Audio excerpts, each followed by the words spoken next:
This video will focus on our third reaction type, again focusing on being able to identify it as one of the 5, and then also talking a little bit about the reactivity of metals, which we'll get into more in class. So the third reaction type is called single replacement or single displacement reactions.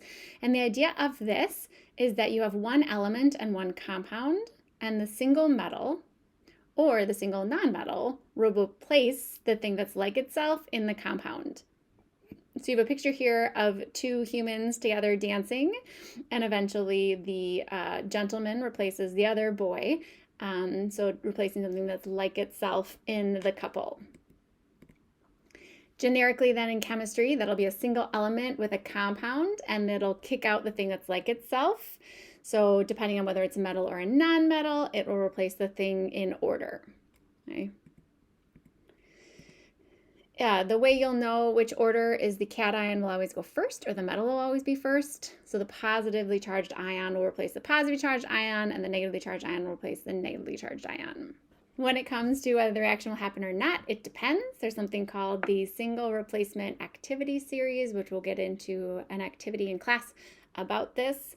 So these reactions will not always happen, because in order for them to happen, the thing that's by itself has to be more active than the thing that's in the compound. So here's a little bit more on that. So if you were to see a reaction where you put solid aluminum into a solution that had copper ions, the aluminum would kick the copper out of solution, forcing the copper to become a solid, and the aluminum would replace it in solution. The reason that's happening is because aluminum is a more active metal than copper, and thus is more stable as an ion than copper is. If I were to give the reverse scenario then, if I were to put solid copper into an environment where aluminum ions exist, the copper would not be active enough to kick the aluminum out of the compound, and thus we would see no reaction happen. These reactions generally look like either the eating of metals or kind of the molding of metals, because the location where the ions and the metals are changing places is usually on the surface of the metal. So you'll see this in our activity also. So in order for a single displacement reaction to happen, the metal doing the attack has to be higher on it than the activity series, which means it's more active and it's more stable as that cation in solution. What makes something more active? Well, it has to do with its electronegativity, how well it does stabilizing having a charge, and then also the size of the ion. These are 2 things that it's kind of like, well, it depends. There's no really specific trend. So you will have an actual way to determine what this is based on a flow chart that we give you. Then to talk a little bit about how a single displacement reaction works, I'm going to assume that these go. Okay, we'll deal with whether it happens or not in class. But the thing that's by itself, so the single magnesium, is going to kick out the thing that's in the compound that's like itself. So since magnesium is a metal and copper is the metal, magnesium is going to kick that copper out. Okay. So as I go to the product side, the copper is going to end up being by itself, and the magnesium is going to bond to the anion, that's the nitrate. Now, because I'm making a new compound, I have to worry about charges. Magnesium is always a +2 and nitrate's always a -1. So to bring these together and successfully balance out their charges, I'm going to need 2 nitrates bonded to that magnesium. Okay.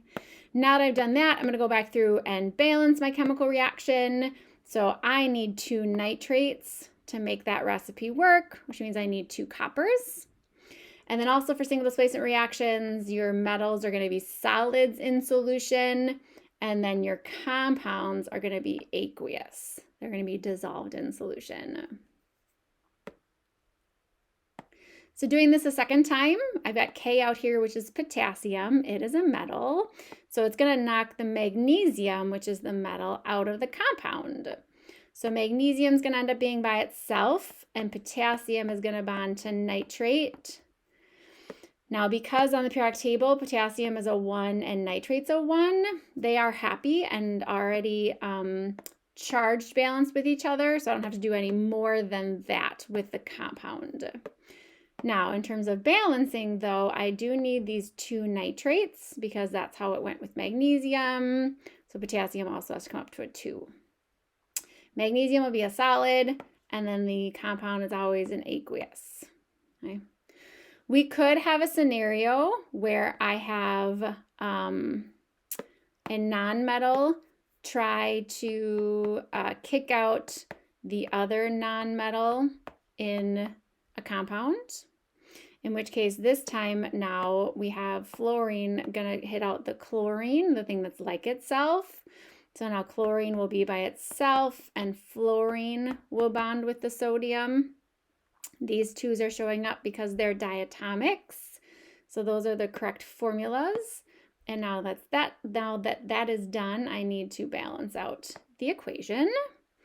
And then the ionic compounds again are going to be aqueous, and then usually diatomics are gases. So that's how I would label them. So that's just an intro on what single displacement is, the fact that it's an element with a compound, and we're replacing things that are like itself. We will do an activity with this in class, so go ahead and try the video and have a nice night.